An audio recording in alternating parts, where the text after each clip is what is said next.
father's house when married. The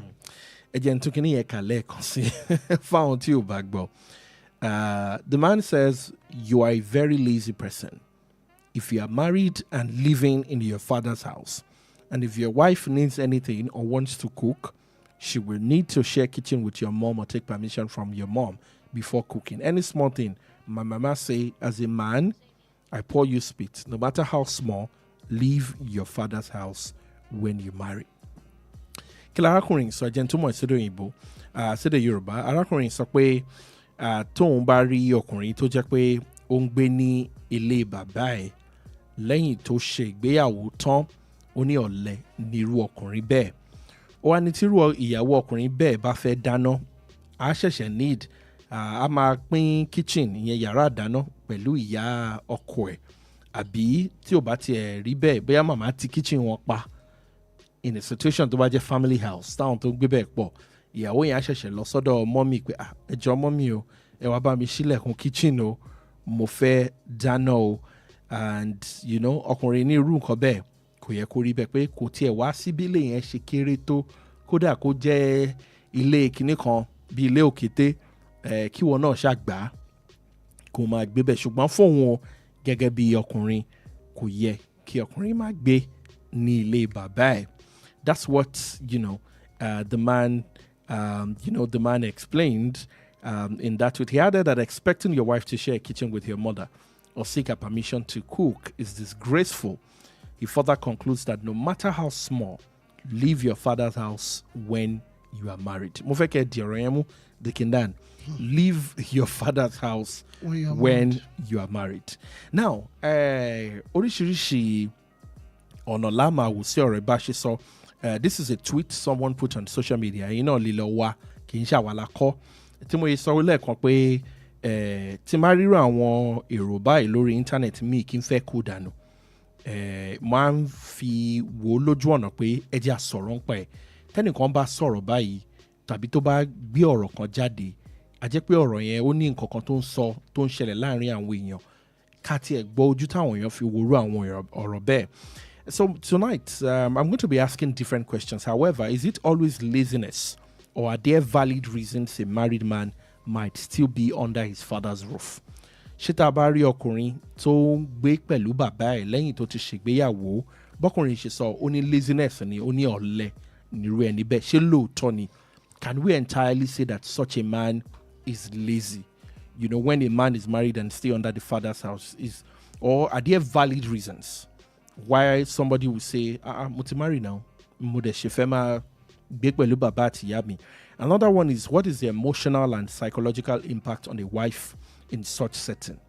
Ní ọ̀pọ̀lọpọ̀ ìgbà tẹ́ bá rí bí a fún òbí èèyàn ń gbé pẹ̀lú òbí èèyàn ní bí a nínú ìgbéyàwó, ṣebí bàbá àti ìyá ọkọ yẹn ni ó máa rọrùn fún òun láti bá wọn gbé náà. Àwọn ṣáàná tọ́ dàgbà. Àwọn òbí ẹ̀ ní kò ń ṣe pé ẹ̀yin náà kì í ní èdè àìyedè, you don't disagree. You disagree with your parent.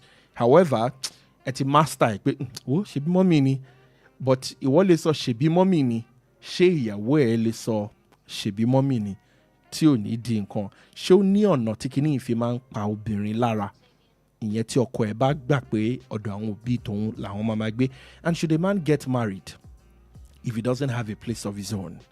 Mo mọ̀ pé ilé àti sọ ní ọdún kan ọ̀rọ̀ yìí ti pẹ́ gan, ṣùgbọ́n mo mọ̀ pé ní orí íńtánẹ̀tì ń sìn go and get married even if you are doing something, even if the job is just a job of 5,000 naira, just go and marry.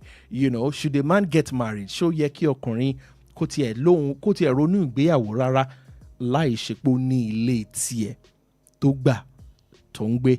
Are there culture or economic factors enough justification in today's society?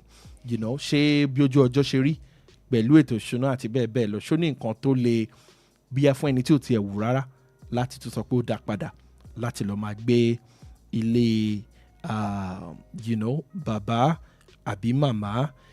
Is it wrong for a married man to live in his father's house? Or is survival a priority over pride? Fọkùnrin tó bá lóun ò fẹ́ gbé nílé bàbá òun, ṣá máa sọ pé ó ní ìgbéraga ni àbí kò mọ̀ bó ṣe ń survive? àwọn ọ̀rọ̀ yìí láàmà wò ń rọ̀lẹ́ yìí just based on that tweet that is on social media. Ó máa wù mí kí àti ọkùnrin àti obìnrin ẹ jẹ́ àjọ sọ̀rọ̀ yìí. You know, when we bring up issues like this, ó gbọ́dọ̀ jẹ́ nǹkan tó ti ń jà rànràn lọ́kàn ẹlòmíì. Bóyá mo mọ̀ pé lórí àwárí ìfẹ́ mo ti sọ real life story tó tàn mọ́ irú ọ̀rọ̀ yìí gangan rí. You know, only to now find it on somebody's tweet. You know, that's why we have it on the table of men for today. Let's talk about it. Let's talk and let's talk. Deacon Dan, ẹ jẹ́ n bẹ̀rẹ̀ látọ̀dọ̀ yín. Ṣé mọ̀ pé ìwé mímọ́, the Bible says that when a man will cleave, that's cleaving. So shall a man live. So shall a man live. So shall a man live. His father his mother, and then cleave to his wife. Unto his wife. Ara live yẹn ṣe láti kúrò kódà lọ sopọ̀ pẹ̀lú ìyàwó ẹ̀ àfi bàbá àti ìyá ọkùnrin àfi bàbá àti ìyá ẹ̀ sílẹ̀ àwa sopọ̀ mọ́ ìyàwó ẹ̀ ṣára live yẹn ṣe ara kúrò ńlé wọn ṣó wà lára live yẹn. I mean, because a lot of us are connected to faith. Ìgbàgbọ́ wa rọ̀ mọ́ ẹ̀sìn kan tàbí ìmíì. Èyí tí mo mọ̀ ni mo sọ yẹn. Ojú wo lẹ́yìn fi wò ṣára live yẹn, a man will live. Ṣé mo gbọ́dọ̀ kúrò nílé wọn náà? Tó bá ní yàrá tó pọ̀, tó lè gbà wá, a ṣáà máa gbé bẹ́ẹ̀. Ṣé ara live yẹn àti gbọ́dọ̀ kúrò nílé wọn náà ṣó wà lára ẹ̀? Ẹ jẹ́ kí n wo ojú táyìn fi wò. Ọ̀rọ̀ yìí kò sí the right or the wrong perspective to it. Because bí gángan ni bí oníkàkù ṣe rí ọ̀tọ̀ọ̀tọ̀ ni ó dẹ̀ ní àwọn nǹkan kan tó ti lè ṣẹlẹ̀ séyàn kan tó máa mú kán fi ṣe ìpinnu tàbí kán gbé ìgbésẹ̀ tó lọ ní ìlànà yìí. Nísìnyí so shall a man live. Yàrá pé tí ọkùnrin bá ti marry ó ti bẹ̀rẹ̀ another generation yẹn. Then tí wọ́n dẹ̀ máa build generation yẹn ó yẹ kó wá build based on a joint perspective and orientation. People from different background ó máa papọ̀. The more tó bá ṣì wà under the umbrella of your parent, umbrella in the sense of living in the house, not pé bóyá o disconnect totally lọ́dọ̀ òbí. As in tó bá ṣì wà lábẹ́ òbí tó ṣe ń gbé nínú ilé wọn. Definitely ó lé àwọn àbùkù kankan tó ṣì máa ta. Ìyẹn ojú tẹ̀yìn fi wò. Because kò sí ní òbí á ṣì máa rí ẹ bí ọmọ. Ẹni tó bá kúrò nílé náà ọmọ náà ṣì ni. Ọmọ náà ṣì ni but ó ṣì wà lọ́nà jíjìn. Pé òkèrè ìbàdàn tí wọ́n bá wá òkèrè èèyàn máa ń gbókèrè níyì ni. Tí wọ́n bá ń gbókèrè ó máa ń níyì. Ẹni téèyàn rí lójoojúmọ́. Ẹni téèyàn rí lójoojúmọ́ kò kí ń níyì. Torí ìwé mọ́gán sọ wípé má máa lọ sí ilé sọ́dọ̀ ará ilé rẹ ní òrèkóòrè torí tó bá máa rí ẹ wọ́n máa kórìíra rẹ. Be careful how you go to your neighbor's house because whenever they see you often, hatred will set in. It's a natural law. Èèyàn tí wọ́n bá ń rí every time kò sí ní bí ahọ́n àtètè ni wọ́n máa bẹ̀rẹ̀ sí ní máa jà. Ìdẹ̀ tó bá dẹ̀ mọ́ bó ṣe máa manage ẹ̀ á di wàhálà. So ìmọ̀ràn tí ẹ máa ń gbà fẹ́ràn ni pé tó bá ti fẹ́ má rí lóòótọ́. Tó bá jẹ́ pé yàrá kan àbí ibì kan if nǹkan kó jẹ́ bí ọ̀dọ̀ ọ̀rẹ́ ẹ̀ gan ó sì bẹ́tà kéèyàn kó yẹ bá díẹ̀ lọ́dọ̀ àwọn òbí èèyàn torí títí ẹ kọ́ ọmọ nìwọ o lè wojú bàbá ẹ kó dáàdì rárá mọ́mì rárá mọ́ torí ìyàwó yẹn tó ṣẹ̀ṣẹ̀ fẹ́ torí kò tí ì mọ àwọn òbí ó kàn wá ń kí wọn ní dáàdì rásà ìyàwó mi léyìí ó báwo ni ọmọ mi kò tí ì mọ̀ wọ́n kò lè ní dáa kó wá bẹ̀rẹ̀ sí máa rí àwọn àbùkù kankan kó wá bẹ̀rẹ̀ sí máa ní ìkùnsínú ó di pé méjèèjì tẹ́ bá dé yàrá báyìí ẹ máa kùn ẹ máa jà lọ́tún ẹ máa jà lọ́sì ẹ máa jà gbogbo ìgbà ìjà yín kẹ̀dẹ̀ rẹ̀ kékeré bí àtòrí méjèèjì ìwọ́lá kan ṣẹlẹ̀ bọ́ nítorí àwọn àbùkù kankan tó máa ta sí background yẹn tó ń gbé bọ̀ ọ̀tọ̀ ni exposure tó ń gbé bọ̀ ọ̀tọ̀ ni ìrírí tó ń gbé bọ̀ ọ̀tọ̀ ni ìwà tó pé àwọn òbí tiẹ̀ lè accommodate tó pé bí àyà tiẹ̀ ò dẹ̀ lè accommodate tiẹ̀ ó ṣe máa ṣe kíṣìn bẹ́ẹ̀ ó dẹ̀ wá dáná bẹ́ẹ̀ ṣé bó ṣe máa ń gbóúnjẹ fún àwọn òbí tiẹ̀ nílé náà nìyẹn báyìí bẹ̀ sí sọ nǹkan bẹ́ẹ̀ kò sí. a máa tàbá ìgbéyàwó yẹn. ẹ jẹ́ kí n ṣí ojú òpó sílẹ̀. Let me open the phone lines. Ó dùn mí pé èmi àti yín nìkan làwọn ń bí that I don't get other views found tó wà nílé. ṣùgbọ́n ẹ̀yin tẹ́ wà nílé náà tẹ́ ń gbọ́ wá yín náà lè fún wa ní èrò tiyín. Let's get your own view. Á wù mí láti gbọ́ lẹ́nu ọkùnrin láti gbọ́ lẹ́nu obìnrin. Yes, both a man and a woman. Ojú wo lobìnrin fi wò ó bí a ti ọkọ ẹ bá sọ pé ọkùnrin tí bí àwọn tí wọ́n sì fẹ́ra wọn sọ́nà wọ́n ṣẹ̀fẹ̀ fẹ́ra wọn bí nígbàlẹ́ o ilé dádì mi àbí ilé mọ́mì mi la máa gbé o kò sí bó ṣe lè wuyì tó bí ilé yẹn ò bá ṣe fáìn tó ṣe mọ̀ pé lọ́pọ̀lọpọ̀ ìgbà tó bá ń sọ̀rọ̀ pé àmì àlọ́ máa gbé lọ́dọ̀ dádì àti mọ́mì ẹ̀ bó ṣe ń kọ́lé látijọ́ face me I face you òun ló máa ń sábà ń wá sí ọkàn ẹlòmíì ṣùgbọ́n àsìkò ti yí padà ń sìn ojú ọjọ́ ti yí padà bẹ́ẹ̀ báwọn èèyàn ṣe ń kọ́lé. Well, let's take this call. Hello, ẹ kálẹ́ o. Good evening, sir. Yes, sir. Yes, sir. So orúkọ yín sir àti bọ̀lẹ̀ tí ń pè é. Olúṣọlá láti Jericho. Olúṣọlá from Jericho. All right. Ẹ bá a sọ̀rọ̀ ojú wo lẹ́yìn fi wò. What do you think? Gbígbé lọ́dọ̀ àwọn parents yẹn kò normal kò right.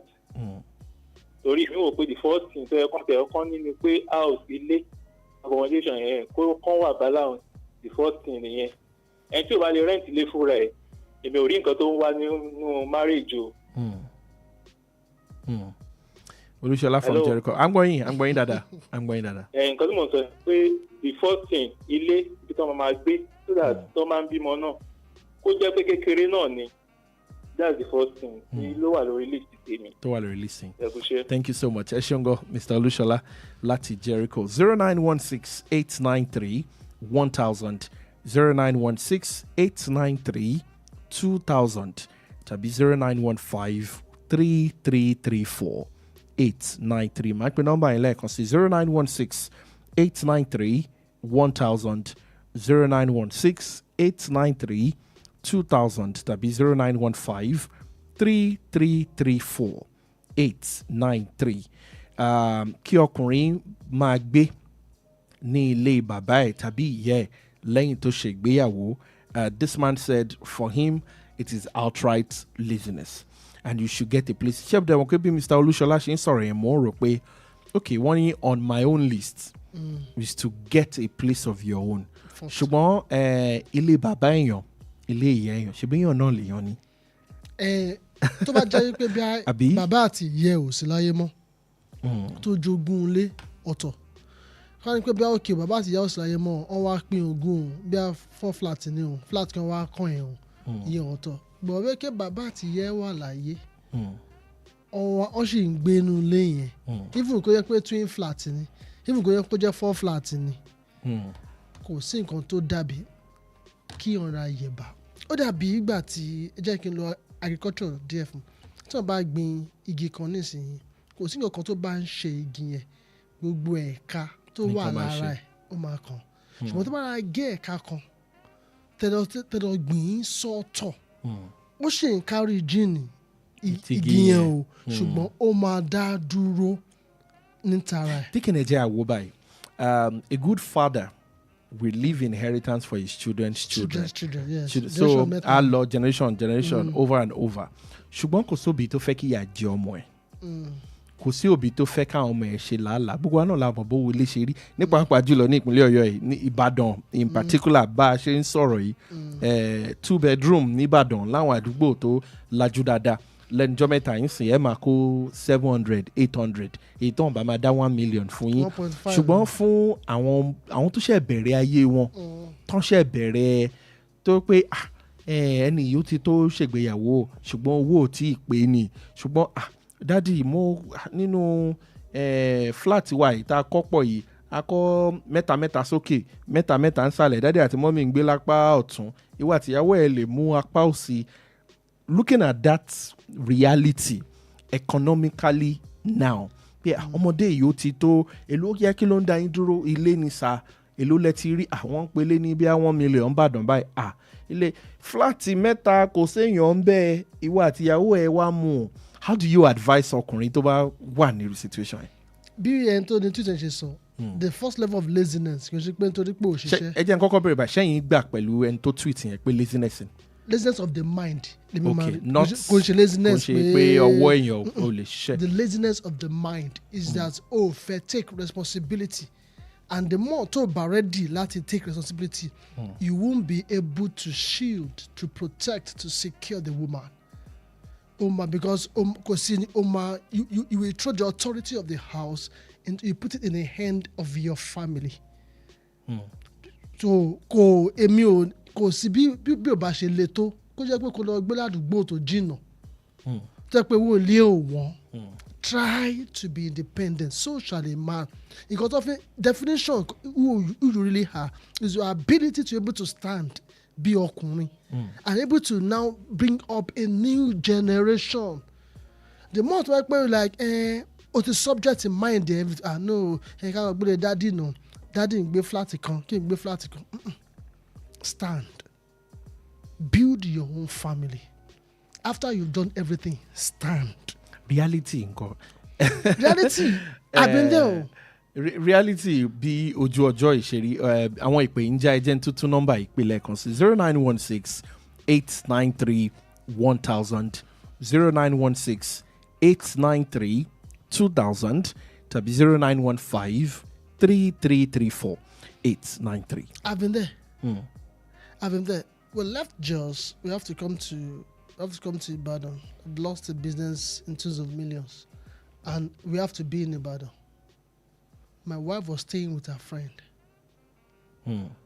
So and I told myself, no, we can't stay more than few weeks in this place, no matter how it is. You start. Anyhow, again.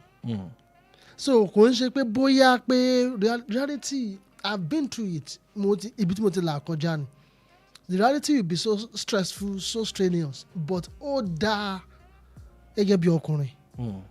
No matter tó bá ṣe rí, torí títí ẹ kọ́ o, torí ìyàwó tó ní gangan ni. You will survive it. Ìyá àti bàbá ẹ ni. Ilé yín ṣàlùkọ́ ilé yín ni o lè wojú dádì rárá o. Ọmọ left, ọmọ right. Dádì rárá o, mọ́mì rárá o. Ṣùgbọ́n àwọn àbúrò àwọn in-law kò sí tó láti ń fìdígbò di ìwọ̀sí máa wà, kò ní sí yìí ń bẹ́ mọ̀. Ìyàwó yàn ní lẹ́nu ọ̀rọ̀, kò ní lè sọ̀rọ̀. Tó bá jókòó, ìwọ lọ jókòó, má lọ dáná fún wọn bẹ́ẹ̀ yẹn. Ò ní lè kọ àwọn ìwọ̀sí pé ìyàwó mi lélẹ̀. Because ìwọ náà ti kọ̀ láti dúró gẹ́gẹ́ bí ọkùnrin tó fẹ́ raise another generation on his own. So the more about feel pé because you want to economic reality what it done on you and like okay, let me find a way of surviving. No matter it is, kò lè burú títí kó má kó yàn kan mọ́yàn. Kò lè burú títí kó má kó yàn kan mọ́yàn. Even that parent, àwọn òbí yẹn tó bá fẹ́ help wa, the best thing is pé okay, owó ẹ̀kú 400,000 200,000 mo ní o gbà. But ọ̀pọ̀lọpọ̀ òbí òun rí bẹ́ẹ̀ yẹn. Gbà. Ṣé mo kẹ́ èmi ti rí àwọn òbí tó pé ọ̀rọ̀ tá à ń sọ yìí ó dìjà pé ọmọ ò tiẹ̀ béèrè owó lọ́wọ́ wọn. I have my money. Àkànfẹ́ báwo lẹ ṣe máa lọ gbalé torí tiyín ni mo ṣe kọ́ ilé yìí tí mo ṣe kọ́ yìí, ilé tó tóbi tó báyìí ta ló máa gbénú ẹ̀, ta ló máa ṣe dádì ẹ fi rent láyé nígbà tí mò ń kọ́ torí tiyín ẹ̀yin ni mo ní lọ́kàn. So it brings us to the family complexities pé a fẹ́ ṣègbéyàwó, a fẹ́ bẹ̀rẹ̀ àgbé ayé tuntun, ṣá máa wá bá àwọn òbí jà family complexity lórí ẹ̀. Ọkùnrin yẹn ò lè end ẹ̀ o. So don't even think pé wọ́n ló fẹ́ wá solve complexity yẹn o ò lè solve it. The best thing you could do is do what is right and suitable for your own family. Mo family kan bàbá yẹn ti ṣe property ṣe everything fún gbogbo wọn pé òun fẹ́ ká mọ̀ nǹkan dúró. Àwọn ọmọ ìṣẹ́ orílẹ̀-èdè yìí mọ́ wọ́n kọ́ wà wálé ọ̀nà àwọn bàbá ó gbé tẹ́sí lọ yìí. Àwọn ò ní ìdẹ̀ o. Èmi ò ní ìdẹ̀ o. Ẹ jẹ́ lọ tà. Bàbá bẹ̀rẹ̀ sí ní sunkún. Ẹ pa ilé kún. Òun ṣe làálàá. Àmọ́ sọ pé àwọn ò ní ìdẹ̀. Of a truth wọn ò ní ìdẹ̀. Torí wọn ò padà wá sórílẹ̀-èdè yìí mọ́. Wíwá tán wá ọkọ̀ wá wojú yìí ni. Wọ́n ti invite kẹ́ máa bọ̀. Torí bàbá dẹ̀ ṣe wà láyé ni. Tẹ́ ẹ̀ bá sáyé mọ́ nísìnyí wọn ò ní wá mọ́. So gbogbo ọ̀pọ̀lọpọ̀ nǹkan tí à ń kó jọ nísìnyí ẹ wo àwọn ilé kọ̀ọ̀kan ní àdúgbò Olúyọ̀lé nísìnyí àwọn ẹni pé wọ́n ti ń tà wọ́n. àwọn èyí tí wọ́n ti ta wọ́n ti pa. wọ́n ti pa àwọn ọmọ àwọn òbí yẹn wọn ò sí nítòsí. So pé mi ò fẹ́ fi bàbá mi lẹ̀ mi fẹ́ fi ìyá mi lẹ̀ laziness of the mind ni. You are not ready to stand to build a new family. Stand no matter how it is. Jọkànjọkàn bàbá tó fẹ́ filẹ̀ bàbá yẹn máa fi ẹ́ lẹ̀. Ilé adé ti. Ó máa lọ. Adé títí ìyẹn ò ń ṣe tẹ́tẹ̀rẹ́ ìdọ̀ tó bá lọ náà ilé nílé ẹ̀. Ó dúró kò dúró ilé nílé ẹ̀ kò change anything. But because of the woman, not because of you, because of the woman, torí obìnrin yẹn gangan to protect the woman, to secure her dignity in the house. Kò ní dá kí ìyàwó èèyàn délé kọ́ ọmọ fún ẹ̀ yá bọ́sí bí Bùsọ́lá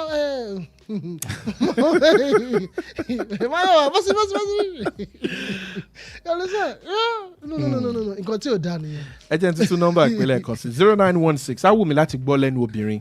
Let me get how a woman see this matter. Ṣé àwọn pé ńgbà míì ojú tọkùnrin fi ń wo nǹkan ó yàtọ̀ sójú tóbìnrin fi ń wo. Báwo làwọn obìnrin ṣe rí ọ̀rọ̀ yìí moving in with your in-laws?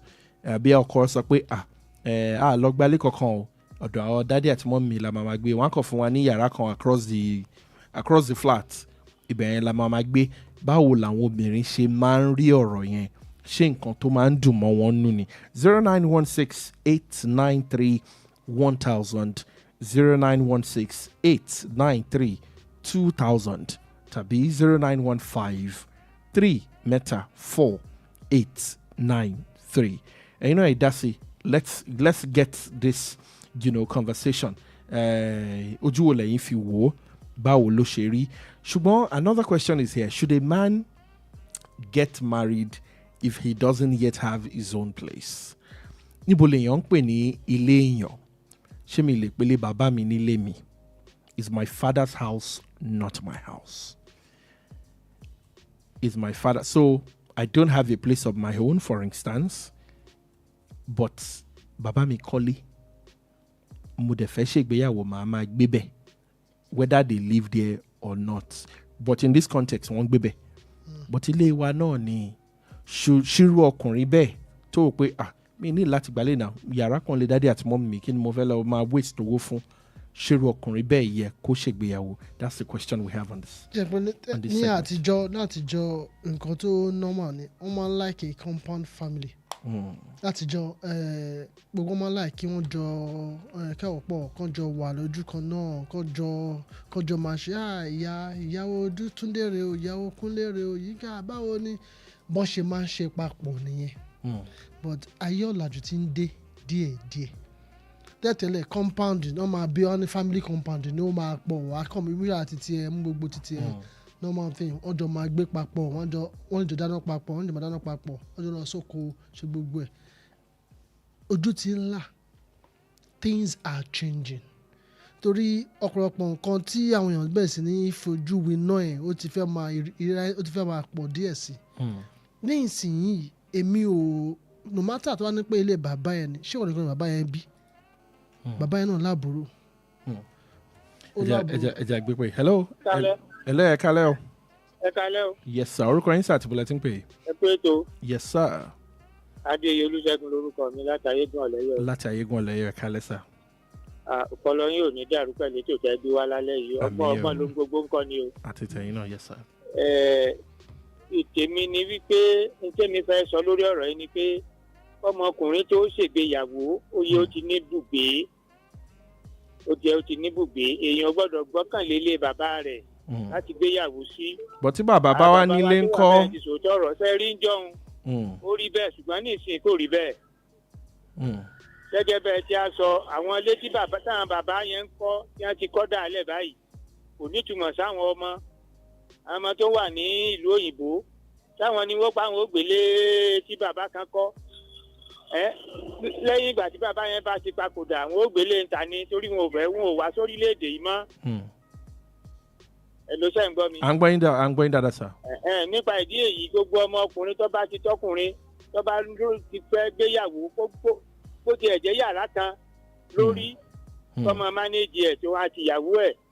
Nípa bẹ́ẹ̀ àwọn náà mọ ní fíṣàn láti kọ́lé tiwọn bí ojú yàrá méjì lọ kí wọ́n ti bẹ̀rẹ̀. ẹ kú ètò kò ní bàjẹ́ o. ẹ ṣeun gan bàbá, thank you so much. ọpọlọ yóò ní dàrú o. àmín láti Ayégúnlẹ̀yọ̀. Back to ẹni tí ò nílé tiẹ̀ ṣó yẹ ọkùnrin tí ò nílé tiẹ̀ ọmọkùnrin tí ò nílé tiẹ̀ ṣe yẹ kó ṣègbéyàwó. ilé tiẹ̀ nípa ibùgbé tó lè fi orí ibo ló ń gbé kó tó fẹ́ wẹ́dẹ̀. ilé bàbá ẹ̀ náà ni ilé wọn. ló gbé. ilé wọn náà ló ń gbé. You know, I mean mi mọ̀ bí ẹ gbọ́ kẹ́ pé èmi ti gbọ́ baby from irú àwọn ètò báyìí mo ti gbọ́rọ̀ àwọn kìíní ìdàdà pé obìnrin yìí ó lóun ò lè gbélé wa bó ni ilé yín pé ilé dádì mi àti mọ́mì mi ilé wa ni nàá ilé irú obìnrin bẹ́ẹ̀ àwọn èèyàn rí bí ẹni tí ò wà submissive kò fẹ́ bá àwọn àna ẹ̀ gbé bí ó kanra àbó ṣe bá kan àbí ó ṣe bá kan. ok nísì mo mọ èèyàn kan tó yẹ pé nígbà gbogbo tí àjọ fi ń dáná obìnrin ni gbogbo family ò ju wá bí a family of 4 lọ tí a máa dáná iná èèyàn 4 ló ń dá.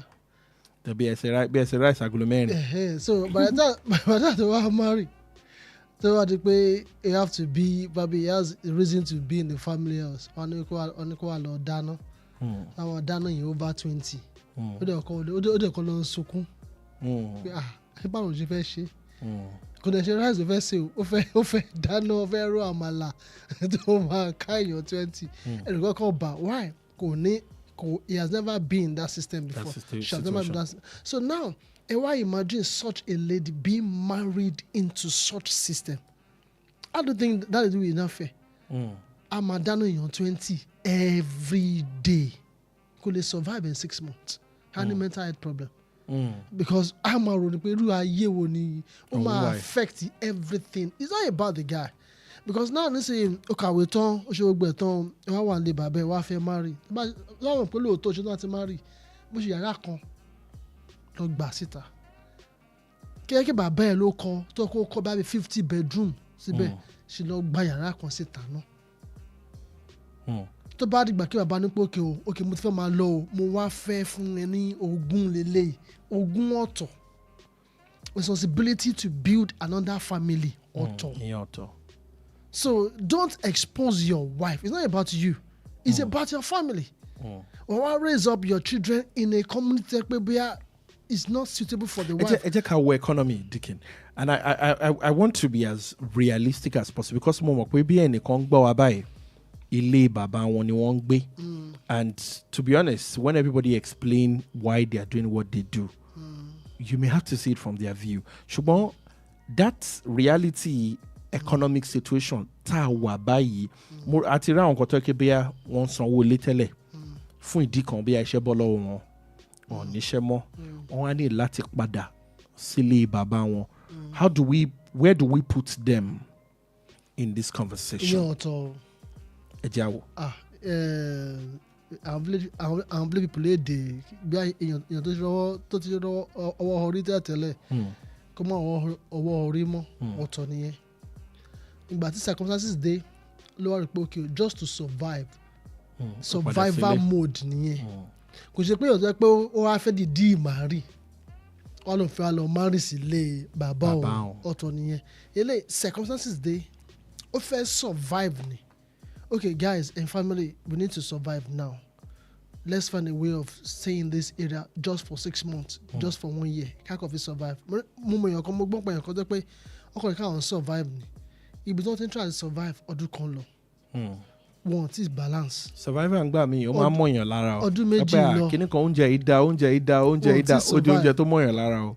wọ́n ti survive ọdún mẹ́ta lọ wọ́n ti survive ara ìyàwó yẹn ara ò dẹ̀ gbà pé ó yà bó ṣe já máa lọ ikọ̀ ò tí balance àwọn àbúrò ẹ̀gbọ́n because the family about 6 ni wọ́n àwọn àbúrò tó kù òun ni first born àbúrò tó kù wọ́n sì ń gbélé yẹn ọdún àwọn afẹ́ máa ọtún wàá jọkùnrin àwọn bó ṣe máa jẹ so definitely wọ́n máa expect pé woman yẹn nínú wọn máa take care àwọn ló máa tọ́jú àwọn ó ti di mọ́mì tuntun nìyẹn ó ti di mọ́mì tuntun fún gbogbo wọn nìyẹn so tó bá jí kí lẹ́ ṣe wọ́n lè wọ kitchen anytime ṣùgbọ́n bá ṣe wọn kò dẹ̀ wà use mọ́ láti kékeré ẹ̀ survival mode náà lọ ṣe wà ọdún kìíní ọdún kejì ọdún kẹta wọ́n ṣe ń try àti survive wọn tí balance irú yẹn nísìnyí ṣe rí pé ó yàtọ̀ ó ti wàhálà mi. So no matter how it is kò sí right or wrong níbẹ̀ o, but one thing is bí ọkùnrin kọ́ ló ṣàṣàánú fún wa, kọ́ ló ń jọ kó ṣàánú fún wa. There as a man too, no matter how it is, ẹ dá dúró. You are building a different generation. Ẹ má expose àwọn ọmọ yín àti ìyàwó yín sí battle tí wọ́n lè jà tán. Torí kò sí wọ́n yẹ fẹ́ ṣe, kò sí a perfect system. Because imperfect people cannot build a perfect system. Ẹ jẹ́ àwọ̀ rẹ̀ báyìí díkì ni àwọn èèyàn sọ pé irú conversation yìí ó rọrùn sọ́nbàdàn. And you know, like they always say, a lizard in Nigeria, alangba Nigeria kò lè dé UK, kò di crocodile, kò possible, alangba náà ló máa jẹ́. Ṣùgbọ́n tó máa sọ pé argument pé ó rọrùn bàdàn, ṣe bó ṣe lè rí 2 bedroom 700,000, ó ṣe lè rí 2 bedroom 600,000. Tó bá jẹ́ kò ní bàbá ẹ̀ kọ́lé sí tó jẹ́ pé ilé 2 or 3 million naira, wàá mú ilé bàbá ẹ̀. Let's take that, you know, that argument of a different reality in Ibadan, for instance, and a different reality in Lagos. And tó bá nírú tabá tẹ́ pé ọ̀rọ̀ ilẹ̀ ní Èkó, ojú wo lẹ máa fi wò? Is it still going to be the same thing? Yes. Knowing that, say, let me give you another premise to it. Proximity. Púpọ̀ náà àwọn tó ń gbé Èkó, bóyá òun ṣiṣẹ́ ní mainland. Ibi tí agbára, for instance, ni ibi tí agbára lé ẹ lè ká bí abìkan ní island ni. Ṣùgbọ́n wo iye tó fi ń wọkọ̀ lójoojúmọ́. Bọ́ pé bí bàbá ẹ wá kọ́lé sí mainland kan náà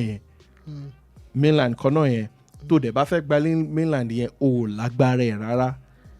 Irú ẹ̀mọ̀ràn ò lè máa fún èèyàn bẹ́ẹ̀. Èèyàn bẹ́ẹ̀ máa ní pé òkè o, tí ìyàwó ò bá ti ṣiṣẹ́ ní mainland, ẹ lọ gbalé sí Kòròdú. Pé kó máa nírú Èkó yẹn náà kó máa gbélé bàbá ẹ̀. Lọ gbalé sí Kòròdú, kí ìyàwó àtọmọ wà ní Kòròdú. Ìwọ ṣiṣẹ́ mainland nílé bàbá ẹ̀ Monday to Friday. Tó bá di weekend máa lọlé. Má ti torí òní. Family ńkọ́, family closeness, relationship, building a home. Complexity, family complexity ní Yorùbá land lè solve ẹ̀. So since lè solve ẹ̀, the best thing we could do is to avoid expanding the complexity. See finish máa wọ̀ kò sí bẹ́ẹ̀ fẹ́ ṣe máa wọ̀ because perspective gbogbo wọn yàtọ̀. In-law máa wà ń bẹ́ẹ̀, bàbá máa wà ń bẹ́ẹ̀, ìyá máa wà ń bẹ́ẹ̀, ọmọ àrí ọmọ mi ni wá bá mi ṣe kíní yẹn. Kíló tó múra báyìí. Ó ṣe máa ṣe bẹ́ẹ̀ yẹn. Nísìnyí èèyàn tó ké bí ọkẹ́ ó ń ṣiṣẹ́ ní radio station, ó wá ń ṣe bí ó ń ṣe àwọn bí àwọn reality shows dẹ́pẹ́ ó ń ṣe dẹ́pẹ́ kò sí ni a máa lọ club ọmọ máa lọ parties kí wọ́n máa pa àwọn a máa lọ club lọ parties just because of iṣẹ́ tó ń ṣe. Yóò ṣe red carpet. Àwọn red carpet kó wá di pé ó wá dress fún red carpet nílé pastor àbí nílé imam kó wá ń jáde. Búlọ́ lọ aṣọ ọmọ àṣìtánì ní ẹni báyìí fẹ́ kọ́ ọbí o fẹ́ ṣe event you have to host event in a club under my breath event ní bá bí 7 to 9:30 one crew lé ní 6:37 o ṣe ń lọ bí iṣẹ́ ẹni abiri orin ilé òru tàbí oníṣòwò ní 10 o'clock oníṣòwò ní 9:30 to 10:30 kó dẹ̀ máa sun station mọ́jú ọ̀hún rẹ̀ tó ń jáde kílé tó ń sùn ta. So iye ta ló ń sùn o ò súnlé torí iṣẹ́ mi irú iṣẹ́ wo nìyẹn. You go explain táyà no evidence. You no go get evidence. Ìyẹn dẹ̀ ti lágbára. So the best thing you could do is avoid the see finish. No matter how it is, avoid it. Because tó bá ti bẹ̀rẹ̀ o lè end ẹ̀. Ó máa form opinion, ó máa form view ni. Bọ́dẹ̀ ṣe máa rí ẹ lọ ni kò sí bóyá fẹ́ change narrative yẹn. The more you want to change it, you'll be doing so much to change it.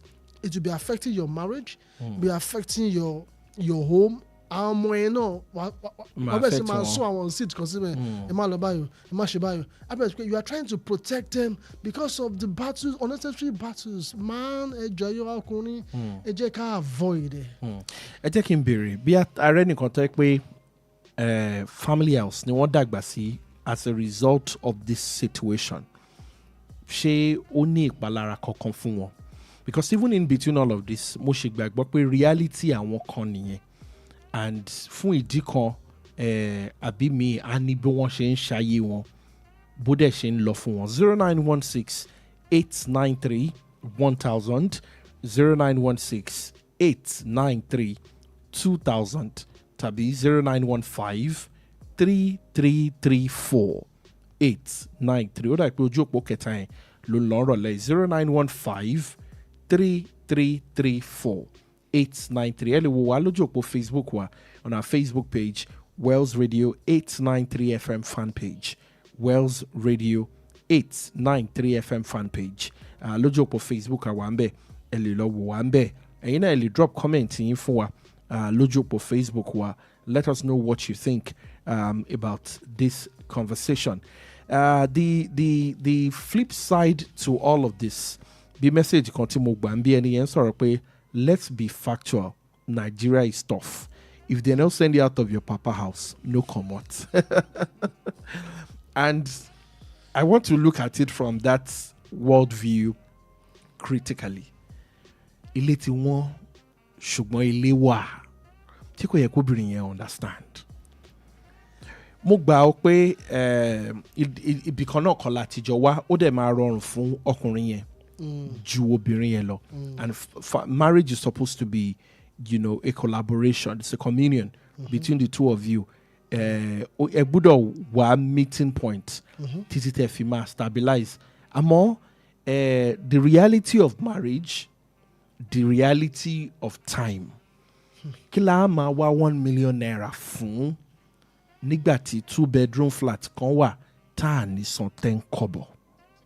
Ṣé kò yẹ kóbìnrin yẹn náà kò understand? I'm trying to speak the language of those probably in this situation who see it as Ọlọ́run bẹ̀ mí ṣe o nínú gbogbo nǹkan tí mò ń rò láyé mi ẹ̀yin tẹ́ ń san house rent Olúwa ti bá yín Ọlọ́run bá yín gbẹ́rù yín o èmi ò san house rent o ilé bàbá tèmi lèmi ń gbé o ilé mo dẹ̀ ó dẹ̀ rọrùn fún wa ó dẹ̀ ṣe mo mọ̀ pé fún ọ̀pọ̀lọpọ̀ ọkùnrin kò ní wò pé bóyá ìyàwó mi ò dẹ̀ really like ẹ̀ bóyá kì í ṣùgbọ́n wò pé ó náà mọ̀ náà ṣé 1 million naira ó dáa kó lọ mú 500,000 wá kémi náà mú 500,000 wá èwo ló máa mú ní méjèèjì ṣé kò yẹ kóbìnrin yẹn náà understand. Let's look at that, you know, reality critically. Reality, it might not be fair to but I mean it's still your view. The human be always máa rò pé lóòótọ́ ni o torí ibi tá a wà nísìnyí pàápàá bí Èkó àbí Abuja àbí Port Harcourt àwọn tẹ́ pé ilé wọ́n bẹ̀ gan okay o ilé náà ti wọ́n bàdàn báyìí ẹ jẹ́ ká manage but ẹ jẹ́ ká manage lóòótọ́ tó wá jẹ́ wípé kò ń ṣe inú ilé yẹn bí àánú compound tẹ́ pé unit of flat wà ń bẹ̀ ó pọ̀ ó lè mú abẹ́ 2-bedroom flat kí ni ìyàtọ̀ sí wà ó lè choose pé bóyá inú ilé lòun máa wà tó wọ́n mú jáde tàbí kó wò gbà tí ìyá ò ní sílé kó dẹ̀ ra jáde kó dẹ̀ ra wọlé. ọdún wọn náà nìyẹn fẹ́ ṣe yẹn dá. ó lè jáde ní 5 o'clock kó dé ní 7 o'clock. I'm tired. Èkó dẹ̀ ni ó kú possible Èkó náà 4 o'clock ló máa jáde ìgbà ló máa dé ní 10 o'clock. So kò sí bóyá fẹ́ ṣe á make sure pé òun ò kì í ṣe housewife. The first thing tó bẹ́ẹ̀ máa kọ́ make sure láyé ẹ̀ ni pé òun ò kì í ṣe housewife. Because why housewife ni you go explain. But are you telling me that all in-laws are always like this? No matter how it is, we are human. We are human, and as a parent, you always see your children, your in-law as omo. You will treat them as omo. And if you understand that they are matured enough to take decisions on their own, iyashi ma fair because humans are different. No matter the differences that point is still there that we are still human. So our reasoning that you can the job be kí ọmọ wa máa run everything on his own kò tiẹ̀ bọ̀ ẹgbọ́ ò tiẹ̀ mọ anything tó ń lọ ṣé wàá lè tó yẹn kí la wá jọ ń gbé fún. So you still want to be involved in their day-to-day decision making. Ìyá ẹ̀ ṣáà ni mo ṣáàjẹ́ ṣáà máa fi kan pamọ́ fún mi ni ẹ̀yà kí ló ń ṣẹlẹ̀ kí ṣùgbọ́n lọ mú wọn kọ́ ní ìdádúró. You go explain tire, no evidence. So many things can happen that you can't even predict. The best thing to solve this problem stay away. Stay away. No matter how it is. Because what you are trying to solve is not because of you. Think about the wife and the children. Environment to mold reasoning. Man subject one to that environment to mold your reasoning again. They can expand. Because the reasoning... but you do better when you know better. That's another thing. You know better. Only biti culture ti wọlé bóyá bàbá tó jẹ́ pé àwọn gbé ilé bàbá tiwọn. Ilé bàbá tiwọn náà ti tọ́ gbogbo yín. Gbogbo wọn dàgbà. Táwọn fi kọ́ ilé tiwọn tán fi wá lọ. Ìwọ wá dé wọ́n ti kọ́ ilé kí wọ́n náà mú bí kan wá ní rárá o. Ìwọ fẹ́ lọ. Ó tiẹ̀ lè má lè rò ó because I mean you are brought. Wọ́n kọ́ bẹ́ẹ̀ jà náà. Because wọ́n mọ̀ pé your grandpa gbogbo wọn ṣe gbé nìyẹn. Your own father bí gbogbo wọn ṣe gbé nìyẹn. Ìwọ wá dé ó wá ní pé fẹ́ yàtọ̀. Ó wá kọ́ fight battle yẹn. But it's a battle to pé tó bá ti fight it, o ti fight it for the next generation yẹn. Tí o bá lè fight ẹ̀ bẹ́ẹ̀ gbogbo àwọn tó ń bọ̀ lẹ́yìn. But ẹni tó bá wà ní situation yìí bóyá ó fẹ́ move out for marriage and our parents ti ní everything but ẹni yẹn insist pé no, I would rather go and start a life. Ẹni yẹn dẹ̀ ń fa battle as you said in quotes now currently. What would you say to that kind of person? Okay. Because this thing is lost between disobedience, lack of respect. Ebi ti rí situation tó yẹ pé ẹnìkan ti ọmọkùnrin kan ti yarí báyìí táwọn òbí ẹ̀ bẹ̀rẹ̀ sí ń quote Bible. Honor your father and your mother, that your days may be long upon the earth. Pé honor àti make provision kó take gbogbo nǹkan tá ti ṣe take it. So you are lost in between bóyá mò ń tàpá sí òfin àwọn òbí mi ò gbọ́ràn sí wọn lẹ́nu, mi ò ṣe nǹkan tó dùn mọ́ wọn nú, nǹkan táwọn people yìí fẹ́ kíní kan. How would you kí ni? My first advice sí àwa òbí ìjà mọ̀ wípé táwọn bá ti tójú bọ́ ẹ treat wọn ti tójú bọ́. When a child is mature, let us treat them as a matured child. Ẹ má ká máa fojú wò wípé they have no mind of their own. Kò sí òbí raise him better. They raise ẹni tí ò lọ́pọlọ. So definitely the child you have raised has the mind to take the right decision. Ó mì pé a ti fail on our own part ní tá bá fi pé àwọn ọmọ wa ò lè stand on their own, which means we have failed. Tá a bá fail, we should be able to have the confidence and that trust that they will take anywhere they are in this world, they will take the right decision at the right time in the right way. Torí pé a fail la ṣe ń try to protect failure wa. Kò sí disobedience ń bẹ o. He has the mind of his own. Ẹ̀yin ti ṣe títí ẹ ti kọ́ ẹ títí ẹ ti build family yín. Let him live. Ẹ jẹ́ àgbẹ̀ pé hello. Yes, Wells Radio. Hello, good evening. I don't know if I can speak in English. Please. Yes, speak in English. That's Mr. George from Ologunero, I believe.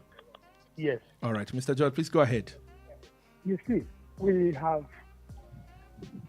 virtually destroyed the unity of communal living. Attending to this issue you are discussing. All right, let me get your view. My view is this. Okay. I grew up to meet a situation where the father, that is the owner of the family, the head of the family, when your child, any child of the is up to the age of marriage, the first thing they do, all the family members will join hands together to make sure, first thing, including the friends of that, the age group of that boy, they will make sure that they will build a house for that boy. I am not talking of a brick house like this. You know, those days it's not this type of houses that he's building. Yeah. They will make provision for him to have house before ever he will start coming into marriage. That is how they have been doing it. Yeah. The family will provide a land, and the age group will join others, go to the bush, get the materials they will use to build the house, and they will prepare a home for that man who is of age to marry. And they will finish the house. In building the house, they may be doing manual labor. And you will see the age group, every one of them, the ones that will go to cut wood will go and cut wood. The ones that will go for the cashes will go for the cashes. And the ones that are preparing the stand to mold the walls of the house, they are doing it. The women, the ladies, that is the sisters of this family, they will be cooking food for them. They'll be preparing everything. This thing will just take maybe 1 week or so. They will finish that building for that person before they will start talking about marriage for that man. Today, I tell you, everybody is on his own because we have lost that communal living in the family. Because any woman you marry is married to that family. Okay. Is married to that family, and that woman will respect that family. When you see that there is unity in that family, when you see that they can all work for the progress of that young man that has just married. That is how it used to be before. That's my contribution. Thank you so much. Thank you so much, Mr. George. I mean, I'm getting a contrary opinion, and I love it. And, you know, on my sale, ojuti onkaluku tafi wo ototo. Dikenan, I want you to chime in quickly on this story Asikowa. I know that we complain about, you know, this new system of everybody in their flat, everybody in their gated house, everybody on their own. Nobody should disturb me. We complain about that all the time, but when we are talking about family health conversation, we don't want to. Can Wes? I want us to put this side by side. We complain about everybody in Dawa, but we don't want to accept live with my father, mom, my brother, my uncle, my aunt, and all of these things. Like what he said is even different from living inside the same house. It's a communal, it's a joint support to the growth of the individual. Family is still everything, and it doesn't necessarily have to be one man calling for. What if we are of a truth, we are losing the beauty of what we call family. Now nobody cares about family. This greed and selfish interest, that's what is killing this country. Greed, selfish interest, me and me alone. Imagine if, like I was saying, imagine when you say, married. Let's take this call. Hello, good evening. Ekaleo, yeah, Beji. That's Jebude. Ekalema. Yes, ma. Bíbélì sọ pé ó ti dùn sí àwọn akẹ́wọ́jú ìyàmọ̀ àdépọ̀ ní àtijọ́. Àwọn tàbí wọ́n bá jẹ́ Christian. Hello, yeah, Beji. Okay. Not that they should be living in the same flat. So maybe a building for each of the children. For one person, another building for another person. Okay. Why you see that they can't live like that? Ṣé màmá tó bí wọn tó tọ́jú wọn dàgbà ló difficult láti gbé pẹ̀lú ẹ̀ka? Àwọn ìyá mi kò oríṣiríṣi o. Ìyá mi ò ní àmójúkúrò. Tí ò bá dẹ̀ sí ní àmójúkúrò, á da ibi yí, á da léwu. Tó bá ti ní àmójúkúrò, ìwé mi níṣì. Tí wọ́n bá ń ṣe ìwọ́ mi tó mi ètò, màá ṣe bẹ́ẹ̀ tó mi ìgbọ́. Ìgbà tán bá ṣe tán ṣe, àwọn á pè wọ́n individually. Àwọn á bá wọn sọ̀rọ̀. Wọ́n á dúpẹ́ lọ́wọ́ mi, àwọn náà ń kọ́ bọ́ nìyẹn. Àgbàlagbà gbọ́dọ̀ máa gbàdúrà fún àwọn ọmọ ẹ̀ kì í ṣe pé ó jẹ́ oníjọ̀gbọ̀n tí wọ́n máa da àárín wọn rú. Tó wá ti ṣe àgbàlagbà rere ní fífi náì èmi sì jẹ́ àwọn ọmọ mi ṣe é pé girama ṣe ni lónìí ń gùn. Ilé agbóúnjẹ wa sọ̀rọ̀ agbóúnjẹ wa mọ́kàn yọ̀ láàrin wọn ni. Ṣùgbọ́n ìyá tó bá ti jẹ́ nígbà tèmi I didn't eat it. You now you are putting big fish in your soup. What concern her? So she wants them to as herself. So àwọn tó wà ti lámòjú kúrò náà ló máa káwà dáadáa. So easy. Wọ́n bá ti jẹ́ ọmọ ọlọ́run tó ń rí gbàlà tó tó ń jẹ́wọ́ ẹ̀ṣẹ̀ wọn. Like John 3:3. Ìgbàlódé èèyàn lè fẹ́ràn. Èèyàn lè gbọ́dọ̀ bá rẹ̀ ìyàwó ó gbọ́dọ̀ mú rẹ̀ gẹ́gẹ́ bí àtìtàn. Àtìtàn ni anything ló máa ní sùúrù. Ìyá mi ti kọ́ wọ́n níyàwó bíi mélòó. Ó ní iṣẹ́ náà máa gbálẹ̀ wọ́n máa dà sínú ọbẹ̀ òun. Òun ò ní pariwo òun á tún lọ ṣe míì ìgbà tó ọba gbóhùn mi ìkan tẹ̀ ṣe débi tó pa ọmọ ẹ̀ gan. Lẹ́tà kan tọ́ṣẹ̀ tí ò ṣe ká wọ́n tẹ̀ wá ń bẹ̀bẹ̀ láwọn fẹ́ kó lọ àwọn tí ń ṣe bẹ́ẹ̀. Tó ti kọ́ mi náà lọ́gbọ́n. Ẹ ṣeun gan. Thank you so much. Ẹ ṣeun Ìyá Ìbejì láti Ìjẹ̀bú-Òde. Dickinda, let me let you take your final thought. Ọjọ́ ti lọ. We need to take the news at 8. Àwọn ọkùnrin Ọlọ́run máa gbórí wa sókè. Àmín. I think kókó àdúrà bẹ́ẹ̀ ni. Kókó àdúrà bẹ́ẹ̀ ni o. But bí ò bá ṣe rí ẹ̀mí ìfọkànsìn nínú ẹbí kọ́lọ́ bá a fi sí o.